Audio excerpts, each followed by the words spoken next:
Hours of testimony have turned into hours of deliberation in Colfax tonight, where 12 jurors are still working towards a verdict in a former police sergeant's sexual misconduct trial. Her silence is deafening. And I urge you to return a verdict of guilty. 9 women and 3 men are still debating whether or not Dan Hargraves forced himself on a WSU student last year when she thought she was being arrested. Good evening and thanks for joining us. I'm Aaron Luna. And I'm Nia Wong. Hargraves was arrested last October when investigators found his DNA on the student's sleeve. But that evidence raised the most questions for the men and women on the jury today. 4 News Now reporter Taylor Graham has been in the courtroom with them all week. She's live in Colfax with continuing coverage on this trial. Well, Nia, when you look back on this week, you'll remember all of the evidence that was presented, plus the testimony from 2 DNA analysts and the man accused of this crime. Now, all of that and more is weighing on the men and women who have been tasked with making that decision.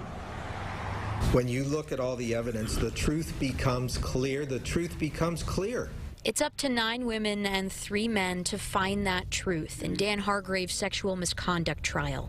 He's accused of picking up a WSU freshman near her dorm in his patrol car last March, pulling off to a secluded spot, then forcing her to perform oral sex on him.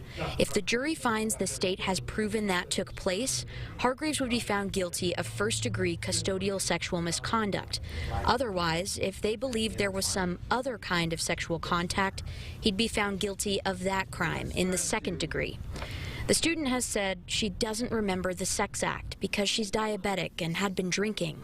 Maybe that's because she has a bad memory, maybe that's because she blocked it out, or maybe it's because it never happened.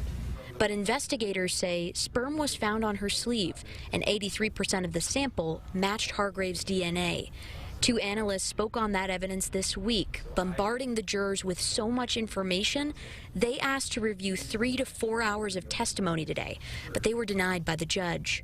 We don't know what happened. We don't know what she did between that time. We can't prove it. We don't have to prove it.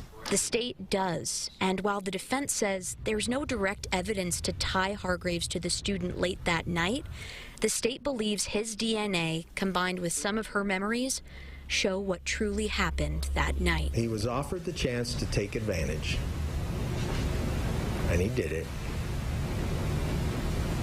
The evidence taken all together proves that. Therefore, I urge you to return a verdict of guilty.